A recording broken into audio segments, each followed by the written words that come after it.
Bueno, éramos jóvenes recientemente egresados de diversas universidades.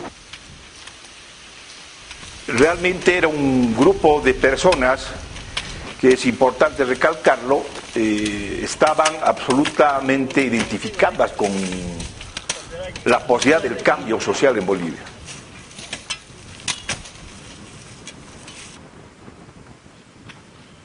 El centro se conforma con la idea de hacer investigación, pero con una especialidad marcada en la problemática laboral, en el mundo del trabajo.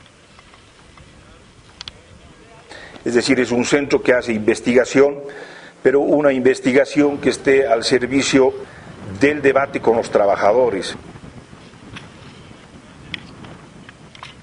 Se vivía casi el final del periodo nacionalista en Bolivia, y sí teníamos un movimiento obrero y sindical muy fuerte.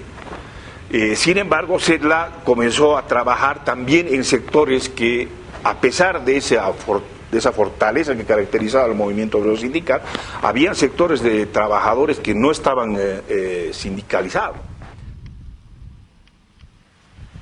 Uno de los temas que apareció como novedoso en el plano del empleo y las migraciones era el proceso que se venía dando en el oriente del país, fundamentalmente en Santa Cruz, donde había tenido lugar ya un desarrollo importante de la agricultura capitalista en esta región.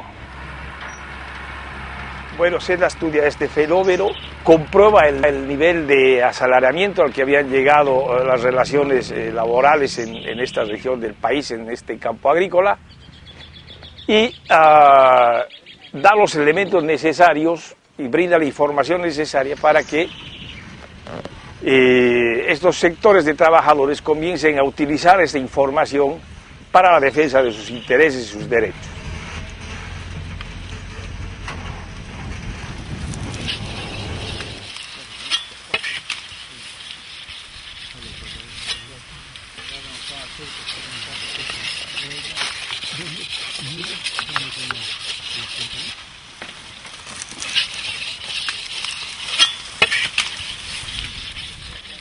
Este proceso posteriormente implicó que durante un buen tiempo, por lo menos en la región de Santa Cruz, estos trabajadores logren acordar convenios colectivos de trabajo con las organizaciones patronales y logren incorporar reivindicaciones de importancia.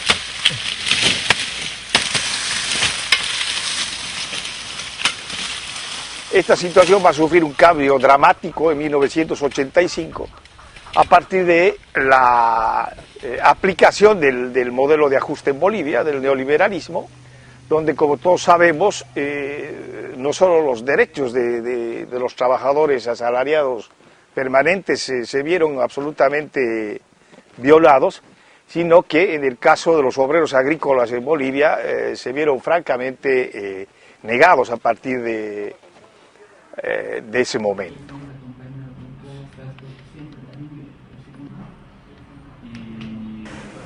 Claramente desde 1985, desde el famoso decreto 21060, bueno, se da una mayor subordinación del trabajo por el capital y su mayor explotación, de manera directa cuando los trabajadores son asalariados y a través de distintas formas y del mercado a los trabajadores no asalariados. Se da un proceso de ajuste muy duro, tanto en el empleo como en los salarios. Se da una primera etapa ya de congelamiento salarial y de contención de los salarios para favorecer las tasas de ganancia de los empresarios y reiniciar en su discurso la senda del crecimiento económico. Y por otro lado empiezan a aplicarse las políticas de libre contratación. A través de estas políticas ya casi nadie tenía certidumbre en el empleo, comienzan a difundirse formas de contratación eventual, temporal, ya el trabajo por tiempo indefinido comienza a ser casi una cuestión de lujo, ¿no es cierto? Y la mayor parte de los trabajadores ven afectada su seguridad en el trabajo. Se da una explosión entonces, hacia el 92, una salida al mercado laboral, sobre todo de mujeres y de jóvenes, que en un contexto en el que no se habían dinamizado las actividades económicas de manera de generar un crecimiento con empleo, empiezan a engrosar las filas de lo que ya en ese momento llamábamos el sector informal urbano. Empiezan a elevarse los niveles de pobreza y a la par, ¿no?, a crecer la fuerza de trabajo que, al haber sido abatido su capacidad de consumo, sale al mercado de trabajo en búsqueda de complementar los ingresos familiares. Entonces, en este caso, por ejemplo, lo que encontramos es que la salida de las mujeres al mercado laboral se traducía, ¿no?, en una forma de inserción precaria, ¿no es cierto?, que va a prolongarse a lo largo de los años y diríamos hasta ahora. Ahí vemos, por primera vez, intentamos medir con otros criterios la situación laboral y nos encontramos que en los 2000 gran parte de la fuerza de trabajo está desarrollando su actividad en condiciones muy precarias. Cerca del 70% de los trabajadores ya en el 2001 y hacia adelante también pueden ser catalogados como trabajadores precarios, ya sea porque tienen bajos ingresos, ya sea porque su trabajo no es estable o porque no están cubiertos por, no tienen la protección de la seguridad social.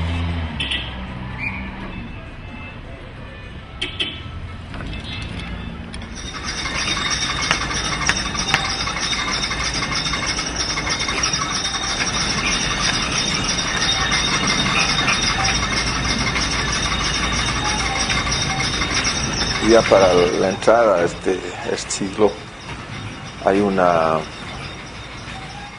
agotamiento de las políticas, ¿no? Un agotamiento del modelo neoliberal en el sentido de dar respuestas a los problemas de la gente. Estamos entrando, digamos, a un fracaso que está madurando paralelamente a la restitución, digamos, de las fuerzas, de la fuerza de los movimientos sociales, de las organizaciones sindicales, etc. Entonces, el 2000 ya es una muestra patente de este agotamiento y del fortalecimiento de las fuerzas populares, ¿no?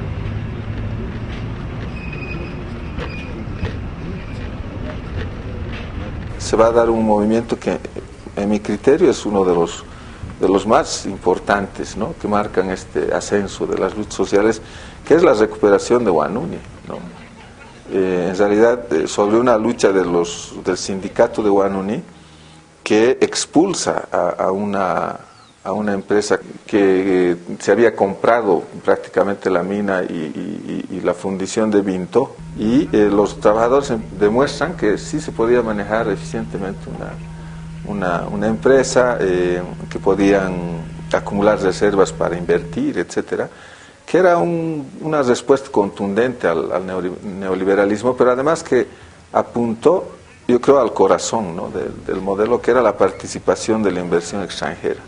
Entonces, eso que va a ser un gran movimiento, pero todavía muy focalizado, muy regionalizado, va a culminar en una movilización muy grande de recuperación de los hidrocarburos el 2003.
aporte nuestro en el debate público con análisis sobre el tema de los sectores de hidrocarburos, de los sectores extractivos, fue importante porque pudo apoyar, digamos, la demanda de estos sectores sociales que muy claramente estaban cuestionando a este régimen neoliberal y que derivaron en esa crisis estatal que hasta ahora estamos, digamos, todavía padeciendo, ¿no?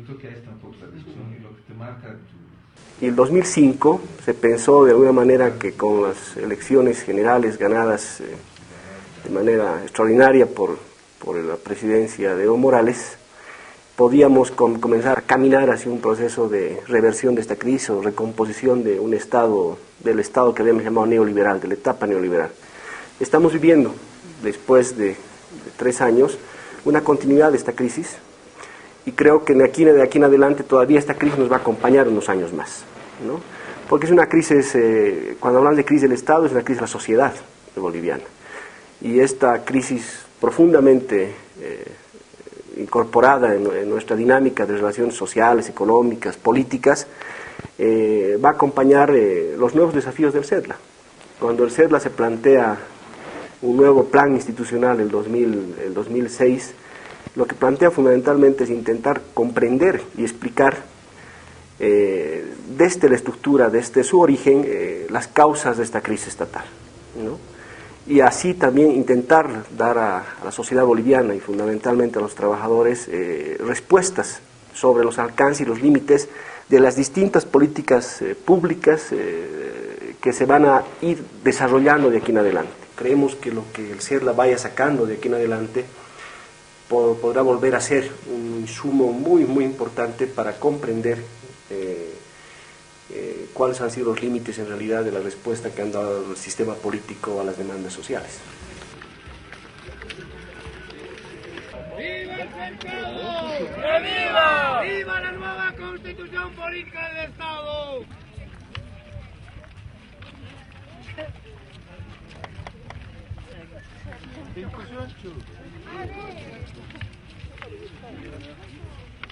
La paz y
Uno de los temas que apareció como novedoso en el plano del empleo y las migraciones era el proceso que se venía dando en el oriente del país, fundamentalmente en Santa Cruz, donde había tenido lugar ya un desarrollo importante de la agricultura capitalista en esta región. Bueno, CEDLA estudia este fenómeno, comprueba el nivel de asalariamiento al que habían llegado las relaciones laborales. Se vivía casi el final del del periodo nacionalista en Bolivia, y sí teníamos un movimiento obrero y sindical muy fuerte. Sin embargo, CEDLA comenzó a trabajar también en sectores que, a pesar de esa fortaleza que caracterizaba al movimiento obrero sindical, habían sectores de trabajadores que no estaban sindicalizados. Uno en esta región del país, en este campo agrícola, y da los elementos necesarios y brinda la información necesaria para que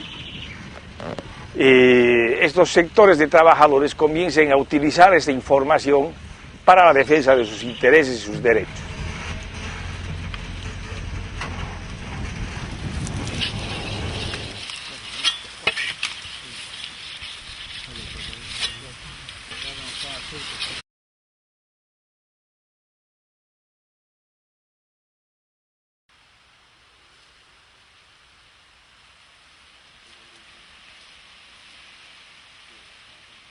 Bueno, éramos jóvenes recientemente egresados de diversas universidades.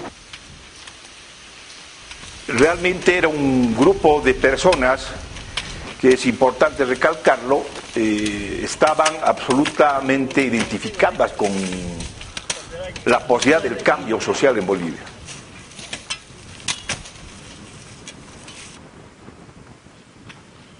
El centro se conforma con la idea de hacer investigación, pero con una especialidad marcada en la problemática laboral, en el mundo del trabajo.